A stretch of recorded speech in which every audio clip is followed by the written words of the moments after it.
Yo, wait. Oh, look it. Answer that one. That's so mean if you don't answer Which that. one? No, you didn't. That's controversial. It's controversial of kids. Really good. Okay, It's been a good one. Bye, guys. Mwah. Oh my. Delete everything. Delete everything. Everything goes. It's kind of like the storytelling aspect of the lyrics that came before it, in a way that it builds up to the big moment where she died in the back of my mind. And I didn't even cry, not a single tear. In the back of my mind, I killed you. And I didn't even regret it. I can't believe I said it, but it's true. I hate you. Tonight, more than a week after a body was found inside an impounded Tesla registered to the singer who goes by the stage name David, Los Angeles investigators identifying the remains as 15-year-old Celeste Rivas. Celeste's body was found one day before her birthday. If that's not her soul working overtime, I don't know what is. And mind you, y'all realize his last post was on September 7th? It's as if he wanted this shit to be found. It's as if he got tired of the body around his truck and he said, okay, let the cops find out. She was so young. She was like 11 to 12 years old when they first started talking. Her mother knew about it. Her family knew about it. Oh, because he had a lot of money, they didn't question. Her friends were getting hush money, so they don't talk about it. Apparently, Celeste's brother, he went to the cops and was trying to tell them, like, look, I think my sister is with this person. And because of lack of evidence, they did not take him seriously. A teenage girl found dismembered in a rising star's Tesla. Same tattoo, same spot, annual tribute songs on her birthday, text messages about bleeding during sex, a brother nobody believed, a mother who chose money over her child. Baby, this ain't just murder. This is a whole conspiracy. Listen, when I tell y'all this story is about to shake you to your core, I mean that. We're not talking about some random crime that happened overnight. We're talking about a 2-year cover-up that involved hush money, failed police reports, and a whole music career built on confessing to crimes in plain sight. So buckle up, because what you're about to hear is going to have you questioning everything. Now, before we get into the mess, let me tell y'all who we're dealing with here. We got David Anthony Burke, stage name D4VD. This young man just turned 20 and he's been moving different since the pandemic hit. See, while everybody else was stuck in the house going crazy, this dude was in his sister's closet recording what would become his biggest hit, Romantic Homicide. Y'all probably heard it on TikTok because that song went absolutely viral. We're talking millions of plays, record deals with Interscope, working with artists like SZA. David carved out his own lane in this dark alternative R&B space, and let me tell you, the boy was moving fast. Tours across the US and Canada, millions of monthly listeners on Spotify. But see, when you're moving that fast in the music industry, sometimes you don't realize the darkness that's been following you the whole time. And speaking of darkness, his whole world came crashing down when this news hit the airwaves back in September. But here's what we didn't know then. This story goes way deeper than anybody imagined. The body they found, it belonged to a 15-year-old girl named Celeste Rivas. But here's where it gets real twisted. This baby had been missing since she was 13 years old back in April of 20. Let that sink in for a minute. Not 2024 like we originally thought, 2022. This girl's body had been decomposing for 2 whole years. When they found Celeste, she wasn't even complete. They found her head, her torso, and other limbs scattered around that car. It's unclear if all of her was even there, y'all.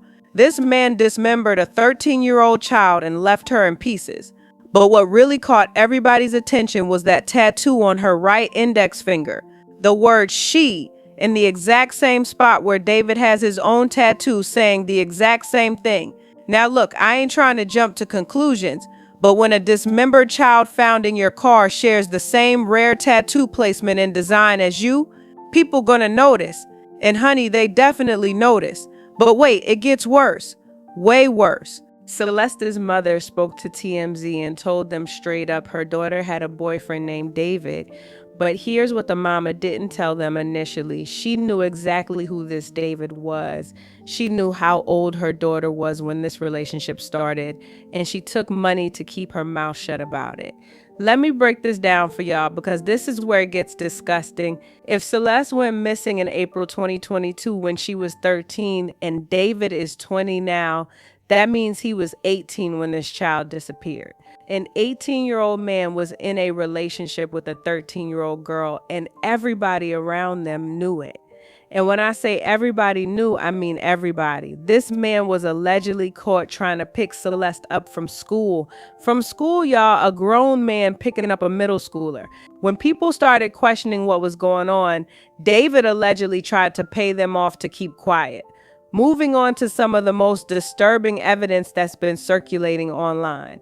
We got text messages between Celeste and her friend that paint a picture so dark it's hard to even repeat. In these messages, Celeste talks about bleeding during sex, about David getting mad at her for not having sex with him when he wanted to. One message that stood out was when her friend asked, "Are you still going to talk to David or go back with him because I don't want you to get into any more trouble with him?" Celeste responded that she was safe, then said she'd text in about a week. But then there are other messages where this 13-year-old child is talking about sexual violence, about bleeding, about being forced into situations no child should ever experience. Now here's the part that's going to make your blood boil, because it made mine. Celeste's brother went to the police. This young man knew his sister was in danger, knew she was with David, and he tried to get help. He went to the cops and said, "Look, I think my sister is with this person." And what did the police do? They told him they didn't have enough evidence to act on it. They dismissed this boy's concerns about his missing 13-year-old sister because they said there wasn't enough proof. But here's what really gets me heated. The mother didn't even go with the brother to give evidence to the police. Her own child is missing. Her son is begging for help, and she couldn't be bothered to support his report. Why? Because allegedly this woman was getting hush money from David to keep quiet about the relationship. So that just goes to show that the mother was also getting paid off, because there's no way in hell your 13-year-old daughter is missing and you know exactly who she's with and you're not tearing the world apart to find her, unless of course you're getting paid to stay quiet. The minute you stop hearing from your baby and you know exactly who she's with, you're supposed to be at that police station every single day until they do something. But instead, this woman chose money over her child's life. Y'all, when I tell you the internet is undefeated when it comes to digging up receipts, I mean that. Because somehow, some way, people found evidence of this relationship that had been hiding in plain sight for years. First, they found Discord conversations from 2022 where David says, "Celeste in here," and she responds, "Hi, David." 2022, y'all. When this child was only 12 or 13 years old. Then more Discord messages from 2024 where people are talking about how he has a girlfriend and her name is Celeste. But it gets worse. Photos started surfacing of David and Celeste together on FaceTime calls with friends. Not just one photo, multiple photos showing them together, looking comfortable, looking like they'd been talking for a while. There's even a photo allegedly showing David paying off Celeste's friends not to expose their relationship. And there's so many clips and videos that's coming out now with Celeste and David. And there was one where she was like caressing his face and her hands were so tiny. She was a baby. She was a baby. And just because she got manipulated, brainwashed by this ass man, she lost her life. And for 2 years, her body's just in a car in the back of a trunk and nobody's looking for her. Her mother knew, the people on Discord knew. And they still did not do jack fucking shit. Can you actually, I could never listen to those songs the same. I mean, I'm getting chills on my hands talking about this shit. Because how is it only her brother? Not even her closest friend. Like, if my friend went missing, one of my best friends went missing, I'm tearing this whole shit apart. What the fuck is anybody talking about? Like, the mother needs to be charged. The friends need to be charged. Everybody involved, also those people on Discord, they need to be fucking charged. Everybody knew that Celeste was missing. Her poster, that shit was... Everybody saw that shit, bro. You cannot sit here and act like, oh, I didn't know about it. I didn't know. Fuck all that shit. My heart genuinely breaks for her, and it breaks for the brother, because the brother knew. The brother fucking knew, and nobody took him seriously because lack of evidence. What do you expect him to have every detail? No, but he had enough evidence where they could have went and did a search. They could have did something, and they decided to do nothing. And now this girl is no more. She would have been 16 years old. 16, yeah. And this grown man had convinced her she was in some kind of romantic relationship. The internet also found out that David was following Celeste on Instagram, had her on his close friend story, and was posting pictures with her, thinking nobody would notice. Baby close friends is basically just a second story at this point, and especially when you're famous, people are going to screenshot everything. But here's where this story gets absolutely insane. Turns out David has been confessing to his crimes in his music this entire time, and we've all been streaming his confessions without realizing it. Remember Romantic Homicide, his biggest hit? That song was released on September 7th. Y'all want to guess what September 7th is? That's Celeste's birthday. This man released a song called Romantic Homicide on the birthday of the girl he allegedly murdered, and nobody connected the dots. In that song, he says, "In the back of my mind, you died. I didn't even cry, not a single tear, and I'm sick of waiting patiently for someone that won't even arrive." Then he says, "I killed you and didn't even regret it. I can't believe I said it, but it's true." But wait, there's more. They found another song by David literally titled Celeste, where he mentions her name twice and says he loves her and he's missing her so much. In this song, he says, "I'm Celeste, a girl with my name tattooed on her chest. Smell her on my clothes like cigarettes. I hate her voice each time I take a breath. I'm obsessed." This song dropped in December 2023, which was about a year and a half after Celeste disappeared. And get this, every year on her birthday, David would release a song. People are now calling them tribute songs, but we all know what they really were. This man was taunting us with his crimes. For 2 years, this dude had us listening to his confession daily, and we had no idea. He was literally singing about murdering this child, and it was getting radio play, TikTok views, streaming numbers.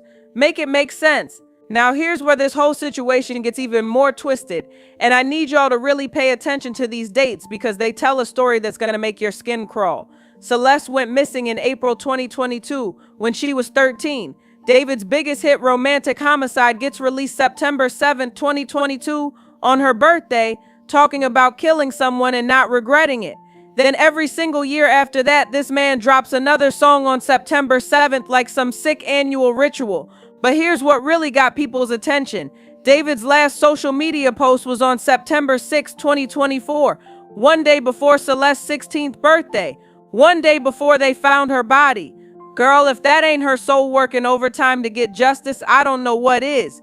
This man had been carrying around the secret of what he did to this child for 2 whole years, making music about it, getting famous off it, and touring the country while her body was decomposing in his car. The audacity is beyond anything I've ever seen. And let me tell you something else. People in the area where that Tesla was parked had been complaining about a smell for months. One resident told reporters, "I'm just remembering something. This is going to sound horrible." So we would walk by the hedges and I'm like, the hedges always smell like something decomposing. They said there were rats around. There was always this smell of death, but nobody thought to check inside that abandoned car until the tow yard workers couldn't ignore it anymore. For months, maybe even a year, people were walking past Celeste's final resting place and just assuming it was regular neighborhood decay. When this story first broke in September 2024, everybody was thinking maybe David couldn't have done this because he was on tour. People were saying he's not the Reverse Flash. He can't be in 2 places at once. But then the medical examiner dropped a bombshell. This body had been decomposed for 2 years. 2 years, y'all. That means while David was building his career, performing for thousands of people, getting record deals, and working with major artists, Celeste's body was sitting in the back of his Tesla the whole time. Now the timeline makes sense. David kills Celeste in 2022 when she's 13 and he's 8. He dumps her body in his car and just leaves it there. Then he goes about his life like nothing happened, dropping songs about it every year on her birthday like some sick memorial service. The Hollywood Hills home where David lived got raided last month. Officers swarmed the place, seized computers, and found a red Tesla in the garage. This is the same house David had posted videos and TikToks from, so we know it's his place. They took evidence, but investigators are keeping quiet about what they found. But here's what we do know. They confirmed that Celeste wasn't found complete. We're talking about a child who was dismembered and scattered around that car like she was nothing. Like she wasn't somebody's daughter, somebody's sister, somebody who mattered. While law enforcement was moving slow, the internet became a whole detective agency. People were pulling up old Discord messages, Instagram posts, screenshots of conversations, everything. And what they found painted a picture that had everyone shook. The online community was way ahead of the police on this one, connecting dots that investigators were probably just starting to piece together. People found evidence of David and Celeste's relationship going back to 2022, when she would have been 12 or 13 years old. But here's what really gets me heated. People on Discord knew Celeste was with David. They knew she was missing. They had evidence of their relationship, evidence that could have saved this child's life. But instead of going to authorities, they just watched. They discussed it online like it was entertainment instead of a real child in danger. One comment that stood out was from someone who posted 8 days before the body was officially identified. They said, "This guy is a weirdo. My close friend's little sister from the IE ran away last year, and this is who she was with. We think her sister was pimping her out. She was in 7th grade at the time. LAPD swept his place in the hills. I'm terrified. That's who was in the car. Nobody has heard from her in months." This person knew exactly who was in that car 8 days before officials confirmed it. 8 days. The internet knew.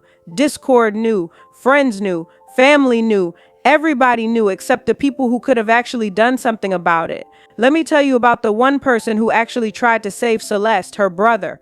This young man saw what was happening to his sister, and he did what he was supposed to do. He went to the police and said, "Look, I think my sister is with this person and she's in danger." And what did the cops tell him? Not enough evidence. Not enough evidence for a missing 13-year-old girl. Not enough evidence when he could probably tell them exactly who she was with and where to look. But here's the thing that makes this even more infuriating. The mother didn't support the brother's police report. Your son is begging for help to find his sister, and you can't even be bothered to back him up at the police station. That tells you everything you need to know about where this woman's priorities were. Because apparently David was paying the mother hush money to keep quiet about the relationship. So when her son was trying to save his sister, the mother was counting money from the same man who was harming her child. How do you live with yourself after making that choice?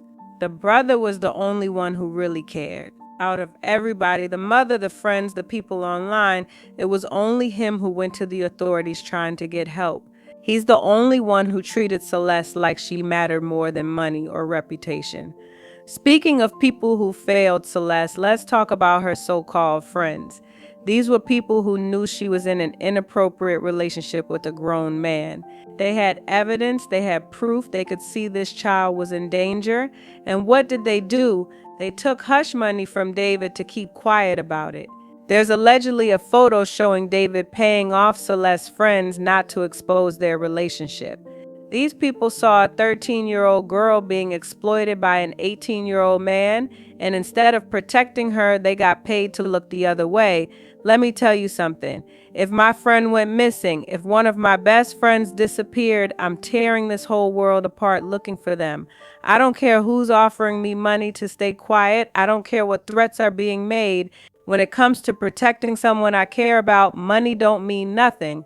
But these people chose cash over their friend's life. They chose temporary payment over permanent safety. And now Celeste is gone, and they have to live with knowing they could have saved her but chose not to. The more people dug into David's online presence, the more disturbing evidence they found. This man was not trying to hide his crimes, he was flaunting them.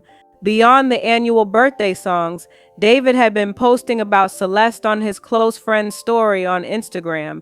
In 2024, when you're a famous artist with millions of followers, posting anything to close friends is basically making it public. People screenshot everything, especially when it involves a celebrity. But David kept posting pictures and references to Celeste like he wanted to get caught. It's almost like he was daring someone to connect the dots, like he was proud of what he had done and couldn't resist showing it off. The Discord messages show David and Celeste communicating directly, We got screenshots of him saying Celeste in here and her responding, "Hi, David," from 2022. Then messages from 2024 where people are openly discussing how David has a girlfriend named Celeste. All of this was happening in real time and nobody thought to alert authorities. People were treating this like gossip instead of evidence of a crime in progress. When investigators finally started piecing together the physical evidence, the picture became even clearer. Those matching tattoos weren't just a coincidence, they were coordination. When two people get the same tattoo in the same spot, especially one that says shh, that's about shared secrets and connection. But it wasn't just the tattoos. The FaceTime photos showed David and Celeste together multiple times, looking comfortable like they'd been talking for a while. These weren't casual acquaintance photos. These were photos of people who had an established relationship. The text messages between Celeste and her friend revealed the true nature of what was happening. Messages about bleeding during sex, about David getting angry when she wouldn't comply with his demands, about her being afraid to get into more trouble with him. One exchange really stood out where her friend asked, "Are you still going to talk to David or go back with him because I don't want you to get into any more trouble with him?" Celeste responded, "I'm safe. No, I'm not. Okay, I love you. I'll text you in about a week. Don't delete Insta. Love you too." That was apparently one of the last times anyone heard from her directly. Now here's where everything comes together and y'all are gonna see just how calculated this whole thing really was. While this investigation was unfolding, David had been on tour this whole time. New York, Philly, Chicago, Seattle, Denver. Videos from his shows went viral showing him performing like nothing was wrong, not addressing what was happening back in Los Angeles. But here's what had people's heads spinning, that Tesla was already abandoned in Hollywood while he was traveling the country, performing for thousands of people. So we got new questions. When exactly did Celeste die? Who put her body in that car? And most importantly, why was his vehicle just sitting there with a dead body in it while he was on stage? Listen, if your Tesla goes missing while you're on tour, wouldn't the first thing you do be report that car stolen? I said what I said, but here's the kicker. There are no reports that David ever filed a stolen car report. Nobody did, not him, not his team, not whoever handles his business. So either this man had no idea his car was missing for 2 years, or he knew exactly where it was and what was inside it the whole time. Right around the time this story exploded, David's Seattle show got canceled. No explanation, just canceled. His team wasn't making any statements, and David himself went completely dark on social media. For an artist who built his career on social media engagement, going completely silent during the biggest controversy of his life said everything. His upcoming show at the Greek Theater in Los Angeles was still scheduled at the time, which had people wondering, would he really show up to perform in the same city where a dismembered girl was found in his car? The audacity would have been unmatched, but thankfully we didn't have to find out. As more information kept coming out, people started realizing this wasn't just about David and Celeste. There were mentions of other girls, other situations that painted a picture of a pattern of predatory behavior. Remember that comment about the girl from Lake Elsinore who ran away when she was in 7th grade? People were saying her sister was pimping her out and David was who she was with when LAPD swept his place in the hills. This suggests Celeste might not have been his only victim. The more people dug, the more disturbing details emerged. David has been posting pictures on Instagram with bloodstains on his shoes and trousers, making custom bloody shirts as merchandise for his fans to buy. Now we're looking at those images differently, wondering if what we thought was just edgy aesthetic was actually something much darker. In September 2024, he was performing in Salt Lake City, Utah, still acting like everything was normal while investigators were piecing together evidence of his crimes. The disconnect between his public persona and what he was allegedly doing in private is chilling. Let me tell you something about decomposed bodies. They don't give up their secrets easily. The medical examiner had to work with whatever physical evidence was left after 2 years, and that's not much. But what they found was enough to paint a clear picture of what happened. They're looking at dental records for positive identification, toxicology reports to see what was in her system, and trying to determine cause of death from whatever evidence remained. The car itself was being processed for DNA evidence. fingerprints, fibers, anything that could connect David to what happened to Celeste. Digital forensics became the biggest part of this investigation. They went through phones, computers, social media accounts, Discord messages, everything. If David and Celeste were communicating online, if there were other people involved, if this was part of something bigger, digital evidence was what broke this case wide open. Based on everything that came out, here's what we know for certain. David and Celeste had a relationship that started when she was 12 or 13, and he was 17 or 18. The photos prove it. The Discord messages prove it. The matching tattoos prove it. This wasn't some random stranger whose body ended up in his car by accident. The text messages, if they're real and verified, show Celeste was being sexually abused and was afraid of getting into more trouble with David. Messages about bleeding during sex, about him getting angry when she wouldn't comply. That's not a relationship. That's exploitation and abuse of a child. Now, I know y'all been asking why David hasn't been arrested yet, and let me break down how these investigations actually work when you got a body that's been decomposed for 2 years. The DA's office wasn't going to move on this until they had everything they needed to secure a conviction. In a case this high profile, with this much public attention, they get one shot to get it right. Every piece of evidence has to be rock solid. Every witness statement has to be verified. Every digital communication has to be authenticated. They had to establish not just that David knew Celeste, but that he was responsible for her death and the disposal of her body. They had to prove he was the one who dismembered her and left her in that car for 2 years. That takes more than social media posts and Discord screenshots. That takes forensic evidence that can hold up in court. But as the investigation progressed, the evidence kept piling up. The songs released on her birthday, the matching tattoos, the text messages about abuse, the photos of them together, the Discord conversations, it all painted a picture of a predator who had been grooming and abusing a child, then killed her when she became a liability. The Hollywood Hills raid yielded computer equipment and other evidence that investigators haven't revealed publicly yet. But the fact that they felt confident enough to execute a search warrant tells you they had probable cause to believe David was involved in Celeste's death. When this case eventually makes it to court, prosecutors are going to have a mountain of evidence to present. The musical confessions alone are unprecedented. How often do you have a defendant literally singing about their crimes and releasing them commercially? Romantic Homicide released on Celeste's birthday with lyrics about killing someone and not regretting it. The song Celeste mentioning her by name and talking about missing her. Annual releases on September 7th like some sick tribute to his victim. This man documented his guilt in audio form and got paid for it. The digital evidence is equally damning. Discord messages showing their communication from when she was 12 years old. Instagram photos of them together. Text messages about sexual abuse and fear. FaceTime screenshots with timestamps showing inappropriate contact with a minor.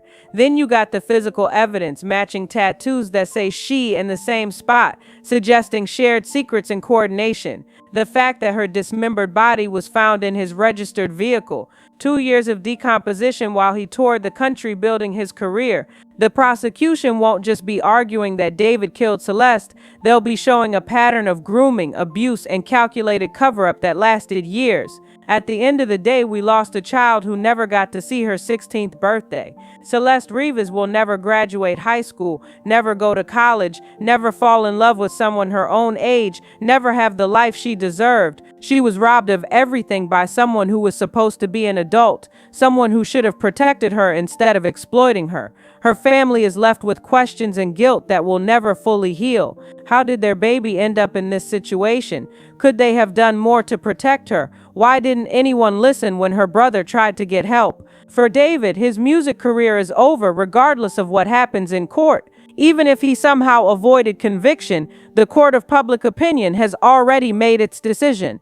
No label, no venue, no streaming platform wants to be associated with someone accused of murdering a child and making music about it. This case serves as a brutal reminder of how predators use fame, money, and influence to exploit vulnerable children. It shows how systems designed to protect our most vulnerable consistently fail when it matters most. And it demonstrates how entire communities can enable abuse through silence, denial, and complicity. But most importantly, this case highlights the courage it takes to speak up for someone who can't speak for themselves. Celeste's brother tried to save her, and when the adults around him failed to listen, he kept trying anyway. That's the kind of love and protection every child deserves. The internet detectives who connected these dots, who refused to let this story disappear, who demanded justice when official channels moved too slowly, they showed that sometimes the community has to step up when institutions fail. This story started with a body found in a celebrity's car, but it became something much bigger. It became a story about how we fail our children, how we prioritize money over safety, how we enable predators through our silence. Celeste's story could have ended differently if just one adult had made different choices. If the police had taken her brother seriously, if her mother had chosen her daughter over hush money, if her friends had chosen protection over payment, if the people on Discord had chosen action over entertainment, but they didn't, and now a child is gone forever. The question that haunts this whole case isn't whether David Burke is guilty. The evidence speaks for itself. The question is how many people had opportunities to save Celeste and chose not to take them. Her body was found one day before her 16th birthday, like her spirit was fighting to be discovered, fighting for justice even in death. After 2 years of being hidden, dismissed, and forgotten, Celeste finally got the attention she deserved. Now it's up to the justice system to make sure her death wasn't in vain, that her story saves other children from similar fates, and that the people who failed her are held accountable for their choices. At Unheard Cries TV, we don't forget the victims, and we don't stop asking the hard questions. Celeste Rivas deserved better from everyone around her. She deserved to live, to grow up, to have a voice. Since she can't speak for herself anymore, we'll keep speaking for her until justice is served. Rest in power, Celeste. Your story won't be forgotten.